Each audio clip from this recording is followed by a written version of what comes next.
All right. What do we use crypto for? Protect data. We're looking mostly at confidentiality here, but there are, of course, types of crypto that'll give us things like authentication. And the new aspect that is going to be introduced in this domain, non-repudiation. What does non-repudiation mean? Andy, big word. And don't say you can't repudiate it. I got nothing. All right, come on now. Hook us up. Basically what non-repudiation means is that you know that that person sent it and that it couldn't have been someone else unless they had whatever it is that, you know, they had that particular key as well. Good. Excellent. Excellent. You know they sent it, and sometimes You received it. yeah, we know that you received it. Good, depending on the form it is. Excellent. Questions on that? Straightforward, right? Good. In our triad, what are we not getting from cryptography? Availability. Availability. Yeah, it does nothing for us, does it? No. Other than that, for the C in the I, it's pretty good. It's great. That's why we use it. Excuse me. In using it over the internet, is cryptography useful? Yes. Yeah, it can help us when we're trying to do remote access. It can obscure information that's being accessed remotely. VPNs depend on cryptography. You wouldn't have that tunnel without them. And e-commerce, we talked about being able to trust your vendors, being able to be trusted by your customers. We talked about public image. Cryptography helps support all of those things. Without having it, it would be much more difficult to assure people and encourage that goodwill. In applications, using cryptography supports those protocols and helps us do that tunneling. Email with crypto. Who uses cryptography in their email on a regular basis? Good, good, good. PGP? S-MON. S-MON? Okay, all right. S-MON? PGP or S-MON? Okay, and good. S-MON. Okay. Difficult to set up? Difficult to operate? No. It's usually once you get it going, it's part of the application, right? Good. Should be transparent. It helps you make sure that your information stays among those who are supposed to be intended recipients. It's often used to protect intellectual property. That's a concept I don't think we've mentioned already. What is intellectual property? What is intellectual property? Information owned by the company. Good, yeah. Data with value? Good. What are some things that are intellectual property? Digital right management. Digital right management governs the distribution of intellectual property and maintains your copyright often. Good. Media. A textbook that you wrote. A book, a game, piece of music, all that is intellectual property. Work product can be intellectual property if they're deliverables, right? Good. Yeah, data with value. Protects the integrity of the message. You can use crypto in email to ensure that the message hasn't changed between sender and recipient. You can see that it wasn't captured along the way, and you can make sure that only the recipients can read it as well. Common terms, reviewing these. Again, I'm sure these are not something that most of you haven't heard before. Cryptography is the notion, the science of doing it. Cryptanalysis is trying to figure out what hidden messages are, if they've been obscured using cryptography.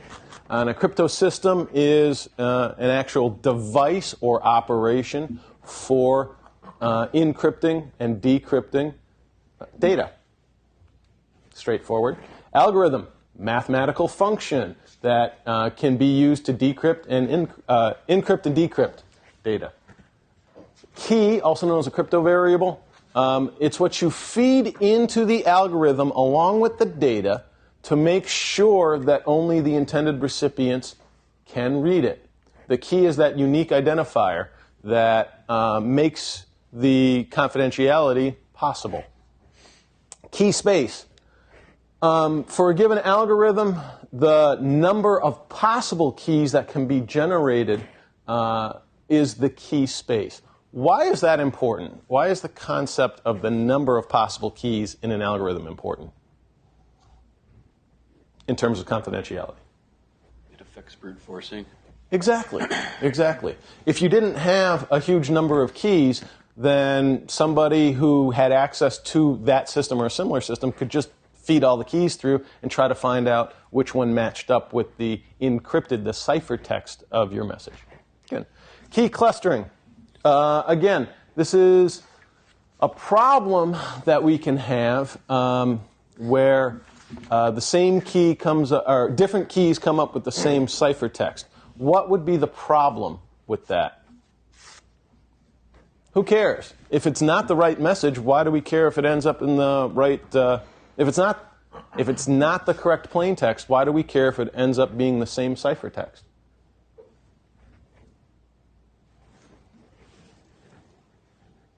They're not reading our plain text. What's the problem?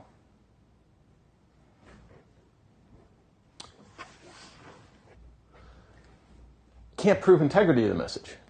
Can't prove that the message is what it was that the sender wanted to send.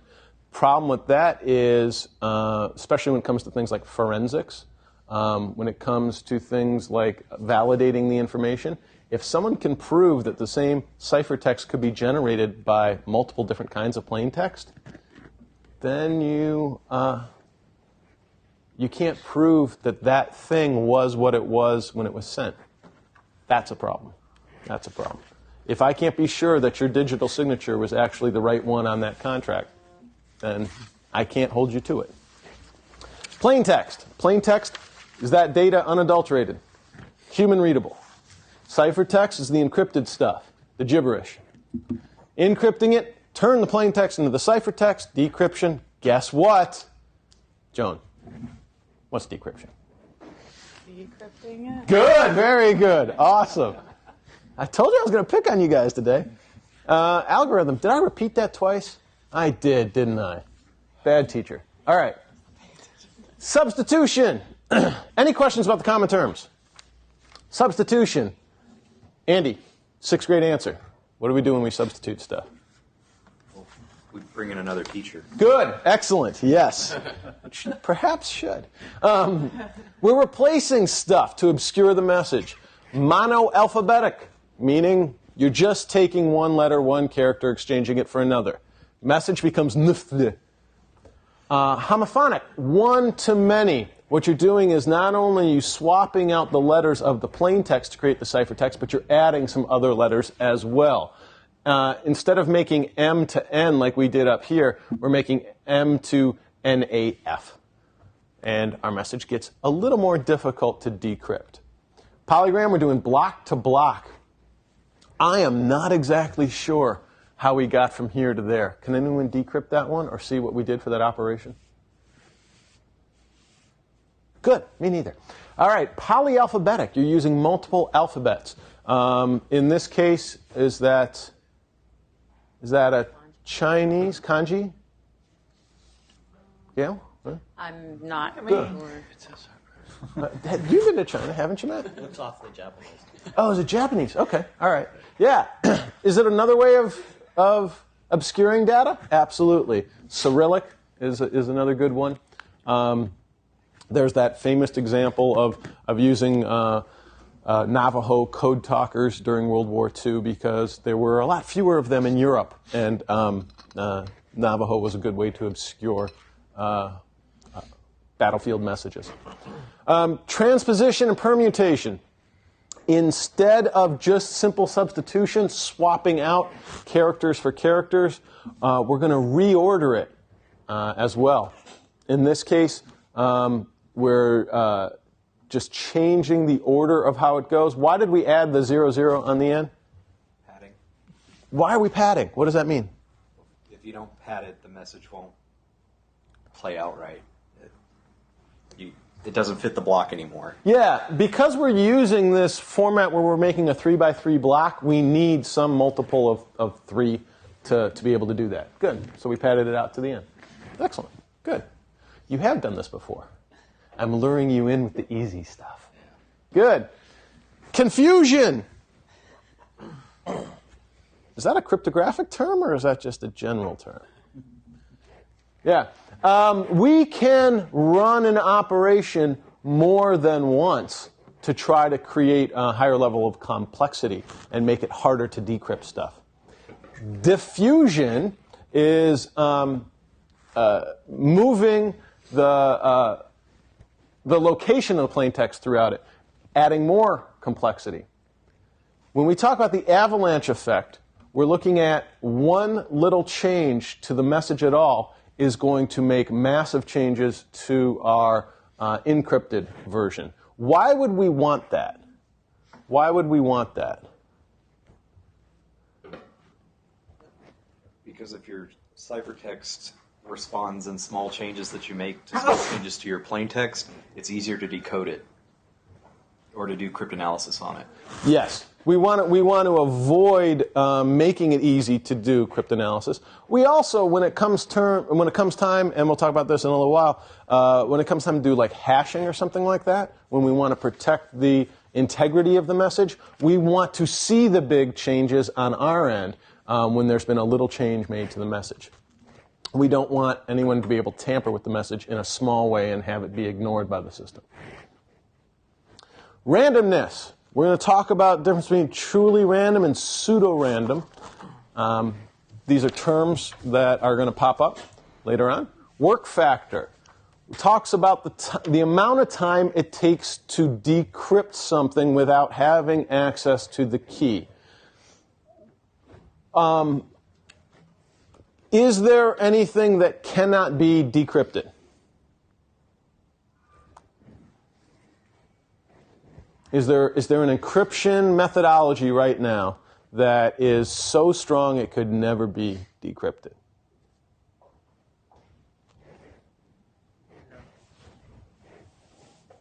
Why not? Otherwise, there's no reason to have encryption if you can't decrypt it. Without the key. Oh, Without the key, sorry. Could an attacker decrypt anything that's been encrypted?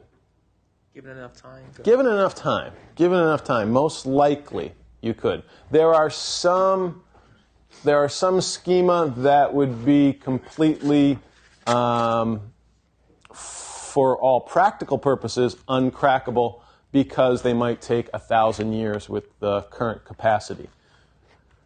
We're going to talk about why the current capacity is a real difficult measure to pin down anyway, though, too. Initialization vector, IV, we're going to talk about that when we get into the different kinds of algorithms and processes. But who can explain what it is right off the bat? Andy, you want to take a crack at it? Not without a diagram of a formula. So. Okay, all right. If you use common messaging, if there's a message that you usually send on a regular basis, you might have the beginning be the same often. Dear ladies and gentlemen. And if that's the case, even though you're running your substitution, your permutations, your transpositions, it may come out of your process looking the same in the ciphertext. And if that's the case, it may give the attacker a hint on how to extrapolate the rest of the message just from the beginning of that chunk of ciphertext. So what we do instead is we throw an initialization vector in as a beginning, as a leader. And it can be some randomized string of data. It can be something that's sequenced the way that we want it. But it obscures the beginning of the message so that it's like padding at the front. Does that make sense? Good. Digital certificates. What's a digital certificate do? Certifies things digitally. Man, you're on top of this stuff. Excellent. Good. What does it include? Go, 6th grade, go. We got it. It includes these things. It's on the slide. Come on, Andy. Well, it includes like a certificate authority, a digital signature, and a registration authority. Good. What does it do for us? What does a digital certificate allow us to do? Sign. Sign. It confirms our identity. It says, yes, this person is who they say they are. This entity is who it says it is. And it includes such things as the entity's public key, and we're going to talk about that in a little bit too, and an expiration date. It really allows e-commerce at a level where it's acceptable to banks, to customers, to vendors. It allows us to do pretty much the same thing we would as if we had a pen and ink version of our signature. And we'll get deeper into that too. The CA is the one who issues and revokes those digital certificates. The digital signature is a component of that. It allows us to verify that the integrity of the message has been maintained. It authenticates the sender. And we'll talk about hashing in a little bit too and what that does. What's the RA do? What's the RA do?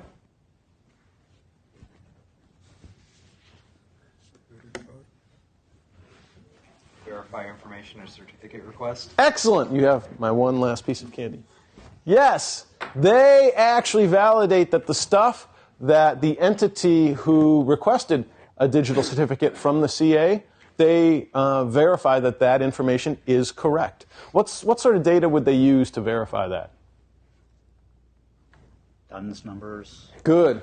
The Dun & Bradstreet rating, the credit rating perhaps, maybe Social Security, if they can verify that against hard copy documents. It's crazy, but a telephone number? Yeah, they might actually place the call, right? Good. There's an RA here, isn't there? Doesn't CERT have its own RA? Yeah. Okay. Good. All right, steganography. Steganography. Everyone's grinning. You've seen this before, right? What's steganography? Hiding something in a picture. Good. Does it have to be in a picture? No, in a graphic, right? Not Oh, it necessarily. can be a document too, right? Not necessarily. I mean, okay. All of those things. Great answer. And more. Anybody ever hear of Jeremiah Denton? He was a U.S. Navy flyer in the Vietnam War. And he was shot down and captured. And he was forced, after being tortured, to make a video that was going to be used for propaganda efforts. He read all of the script that they gave him to read at gunpoint, and it was anti-American propaganda. But he got his message across to the folks back home saying that he was being abused.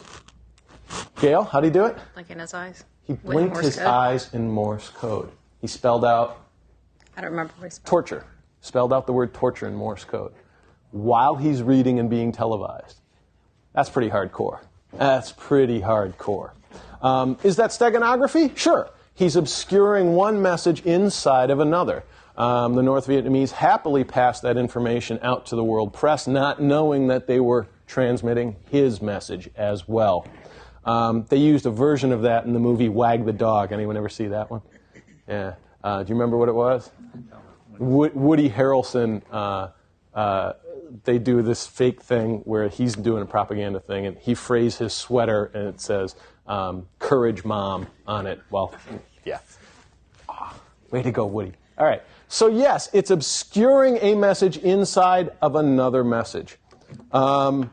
Is this a big threat right now? We hear a lot about it in our industry. Realistically, if bad guys are doing it, they're spending a lot of time obscuring stuff that might not necessarily need to be obscured to that level. It's one way of doing it, but we've already got encryption. Watermarking. It's a kind of steganography, except it's overt. You're actually putting your message on top of another message. It's just like it says, it's a watermark.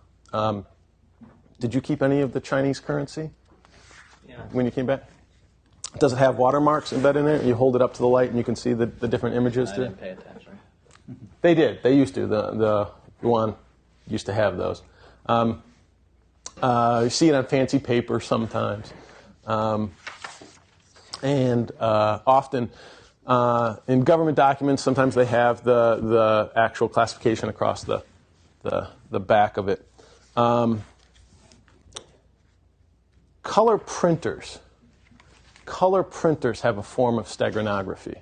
Anyone familiar with how they do that? Brent, what do? They have yellow dots on them. Yellow dots. Every printed page of every printer manufactured in the world, I think, has some yellow dots on it. I can't see them.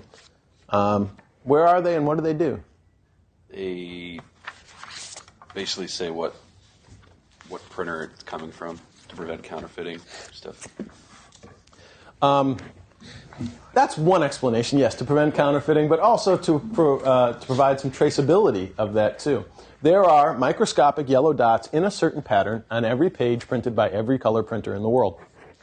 And knowing the pattern of those yellow dots allows you to know the brand, the model, the batch number of that printer, so you could establish where it was sold. Now, you can't drill down necessarily to who it was sold to. It doesn't include an IP address. It doesn't include the home address of the buyer of the printer. But it gives enough information to where if someone wanted to try to track down where that printer might be, it'll give them a good lead on that. And that's been, when did that start? That was, Brent, do you remember? It's been a long time. It's been, I think, 15 years. Yeah. Kirchhoff's principle. What is it? What is it? Andy? Basically, if the algorithm that you use to generate your crypto or your crypto text is hidden, there's no actual security inside the crypto system. Why is that? Wouldn't you want to keep your algorithm hidden? Wouldn't you want to keep your operation hidden? Shouldn't it be secret? The goal is to rely on the strength of the key rather than the strength of the algorithm or hiding the algorithm. Excellent, excellent. We don't want it to have to be something secret because once that one thing is exposed, boom, you lose everything, right? Good, good. That's a good thing to have. And we'll see some historical instances, I know you're looking forward to that part, about where violating this principle caused the entire structure of that cryptography program to be penetrated. It's popular now to offer file and media encryption. There are some computers that come set with that built into them. Does anyone have a flash stick with crypto built into it? I've noticed them selling them nowadays with that function built in. Usually they let the owner set the password. That can be vulnerable to attacks like Andy's favorite keystroke logger. You could also try to crack that password. There are brute strength or dictionary attacks on that. You can also encrypt an entire disk. The book suggests biometrics being a good way to avoid other ways of attacking that. The problem with that, why is key management a major concern in an operational environment if users are encrypting their hard drives?